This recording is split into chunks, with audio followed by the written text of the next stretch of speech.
जो स्त्री अपने पति के साथ रात में नहीं सोती, वह इस कहानी को ध्यान से सुन ले ताकि बाद में पछताना न पड़े। आज हम एक बहुत ही महत्वपूर्ण विषय पर चर्चा करने जा रहे हैं जो आपके जीवन को बेहतर बना सकता है। आज का विषय है जो स्त्रियां रात्रि में अपने पति के साथ नहीं सोती या उन्हें साथ सोने नहीं देती, उनका जीवन बाद में क्यों कठिन हो जाता है। हम सभी जानते हैं कि पति पत्नी का साथ सोना उनके रिश्ते की मजबूती के लिए कितना अहम है, लेकिन क्या यह सिर्फ एक आदत है या इसके पीछे गहरी वजहें छिपी होती हैं? और जब कोई इस आदत को छोड़ देता है तो क्या होता है? इन सभी सवालों के जवाब हम आज आपको एक दिलचस्प कहानी के माध्यम से देंगे। साथ ही हम आपको उन 3 गलतियों के बारे में बताएंगे जिन्हें करने के बाद इंसान को पछताना पड़ता है। तो दोस्तों, वीडियो के अंत तक हमारे साथ बने रहिए। जो बातें हम आपको आज बताएंगे उन्हें ध्यान से सुनिए और अंत में कमेंट बॉक्स में राधे कृष्णा जरूर लिखें। भगवान कृष्ण आपकी सभी इच्छाएं पूरी करेंगे। अब हम शुरुआत करते हैं एक खास कहानी से। एक समय की बात है, देवर्षि नारद भगवान नारायण का जाप करते हुए पृथ्वी लोक में भ्रमण कर रहे थे। तभी उनकी नजर एक व्यक्ति पर पड़ी जो रात के अंधेरे में तेजी से जंगल की ओर जा रहा था। देवर्षि नारद यह देखकर चौंक गए।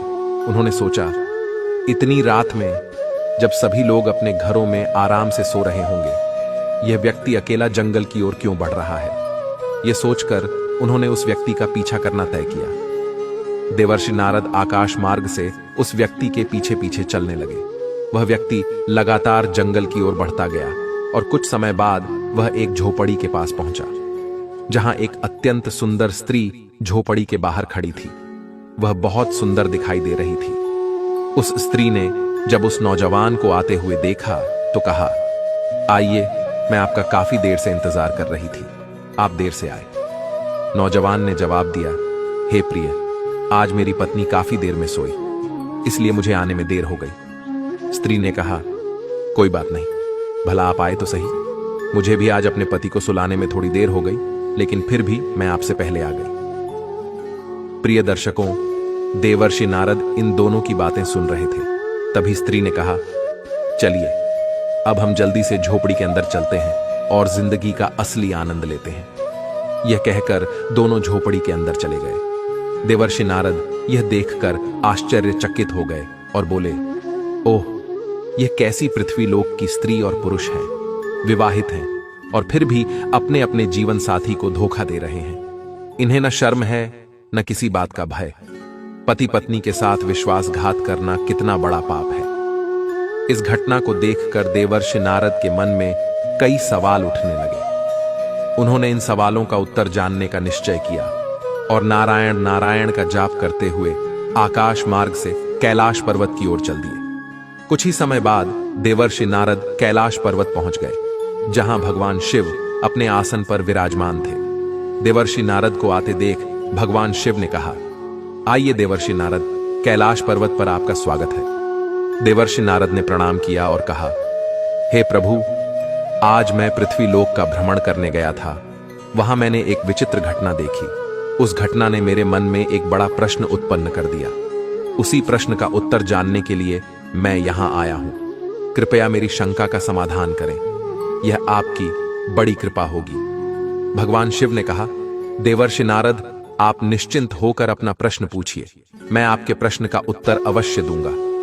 भगवान शिव के ऐसा कहने पर देवर्षि नारद ने कहा, हे प्रभु, मैं जानना चाहता हूं कि कुछ स्त्रियां अपने पति के साथ सोती क्यों नहीं हैं और न ही उन्हें नजदीक आने देती हैं। इसके अलावा मैं यह भी जानना चाहता हूं कि मनुष्य जीवन में कौन सी 3 गलतियां कर बैठता है जिनका परिणाम उसे बाद में भुगतना ही पड़ता है, जिसके बाद मनुष्य को जीवन भर पछताना पड़ता है। लेकिन जो लोग ये गलतियां नहीं करते, उनका जीवन हमेशा खुशहाल बना रहता है। अब सवाल यह है कि मनुष्य को अपने जीवन में कौन से 3 काम कभी नहीं करने चाहिए। दोस्तों, भगवान शिव ने देवर्षि नारद से कहा, हे देवर्षि नारद, तुमने बहुत अच्छा और महत्वपूर्ण प्रश्न पूछा है। यह प्रश्न प्रत्येक मनुष्य को अवश्य जानना चाहिए, क्योंकि कुछ लोग जवानी में की गई गलतियों के कारण अपना पूरा जीवन बर्बाद कर लेते हैं। जो लोग अपनी जिंदगी को खुशहाल बनाना चाहते हैं, उनके लिए इन बातों को जानना अत्यंत जरूरी है। भगवान शिव ने कहा, अब मैं तुम्हें एक बहुत ही महत्वपूर्ण और ज्ञानवर्धक कहानी सुनाने जा रहा हूं। इस कहानी को ध्यानपूर्वक सुनो। भगवान शिव के इतना कहते ही देवर्षि नारद ने कहा, हे प्रभु, कृपया इस कहानी को तुरंत शुरू करें। मैं आपको वचन देता हूं कि इसे शुरू से अंत तक ध्यान से सुनूंगा और इसे समस्त लोकों में जाकर सुनाऊंगा। इसके बाद भगवान शिव ने कहानी शुरू की और कहा, पूर्वकाल की बात है। एक नगर में एक किसान रहता था। वह बहुत साधारण जीवन जीता था, लेकिन काफी धनी था।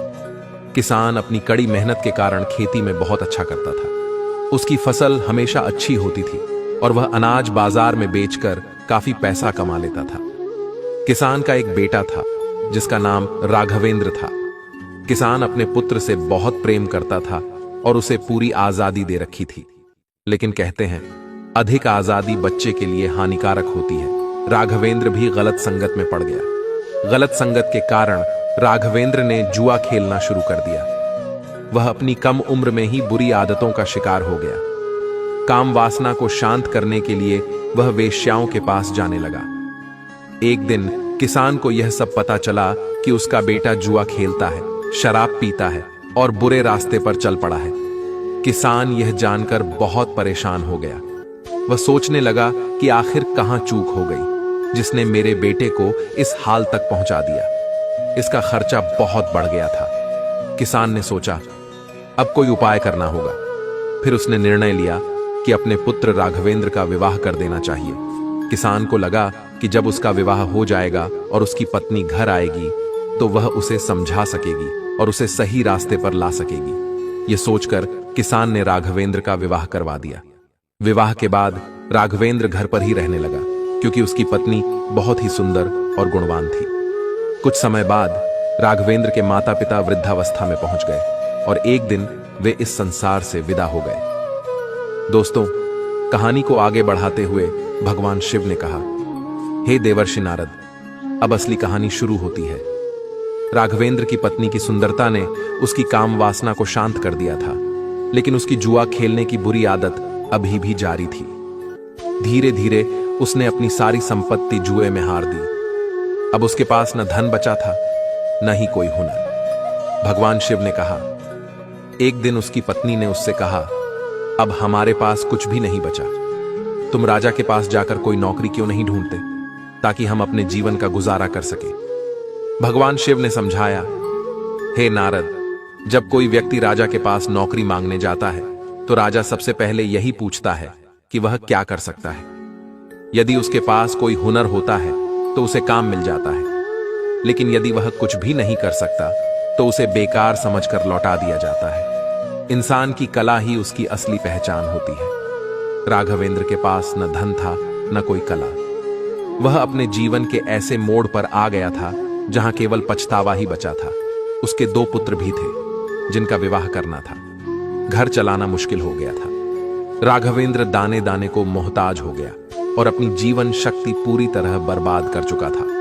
एक दिन राघवेंद्र अपनी पत्नी के पास काम वासना के भाव से गया। तब उसकी पत्नी ने उससे कहा, इस संसार में सबसे बड़ा सुख केवल काम वासना में नहीं है। सच्चा सुख जरूरतमंद लोगों की मदद करने में है। जो लोग केवल अपनी इच्छाओं के पीछे अंधे हो जाते हैं, वे बर्बाद हो जाते हैं। फिर उसकी पत्नी ने कहा, हे स्वामी, अब मैं तुम्हें 3 सबसे बड़ी गलतियों के बारे में बताने जा रही हूं। तुम इन्हें बहुत ही ध्यान से सुनो। मनुष्य 3 बड़ी गलतियां करता है, जिन्हें कुछ लोग अनजाने में करते हैं और कुछ लोग जानबूझकर। लेकिन ये गलतियां उन्हें जीवन भर पछताने पर मजबूर कर देती हैं।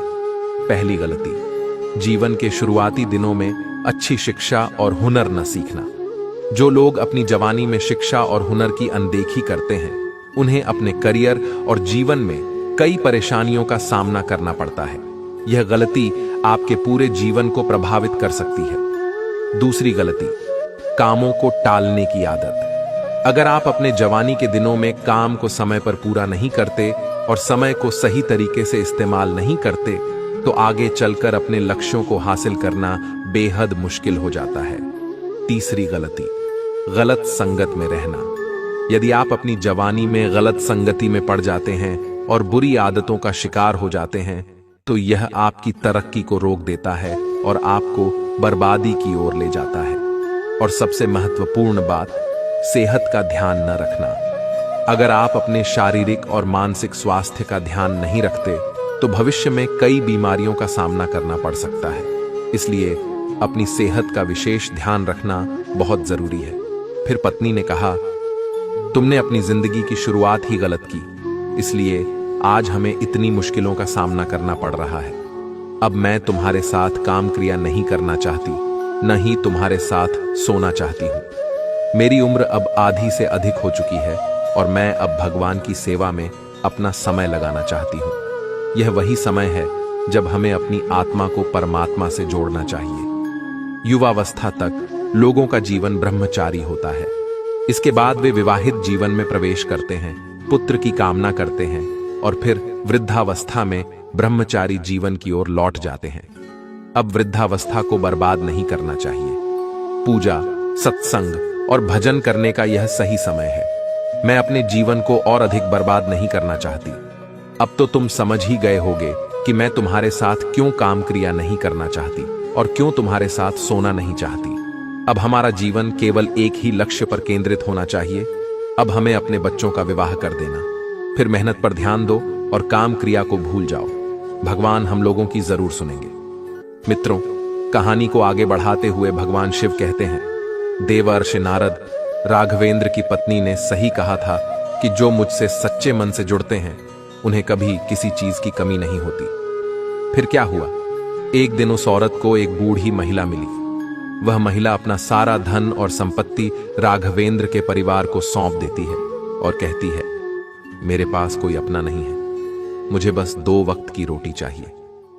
वह बूढ़ी महिला राघवेंद्र के घर में रहने लगी। राघवेंद्र ने अपने दोनों बेटों का विवाह भी कर दिया और परिवार में हंसी खुशी का माहौल बन गया। भगवान शिव कहते हैं, देव आशि नारद, उस बूढ़ी महिला के धन से राघवेंद्र के परिवार की हालत तो सुधर गई, लेकिन राघवेंद्र का स्वभाव अभी भी बदल नहीं पाया। वह गलत मार्ग पर जाने लगा। उसकी पत्नी ने उसके साथ सोने और काम क्रिया करने से मना कर दिया। यही वजह थी कि राघवेंद्र ने बाहर किसी और महिला के साथ संबंध बनाना शुरू कर दिया। रात्रि में जब उसकी पत्नी सो जाती तो राघवेंद्र गांव के बाहर एक झोपड़ी में जाकर दूसरी महिला के साथ अपनी काम वासना को शांत करता।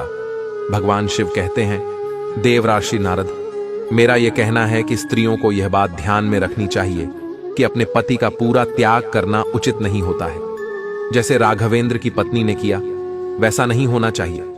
एकदम से अपने पति के साथ सोना और काम क्रिया बंद कर देना पति को गलत राह पर ले जा सकता है।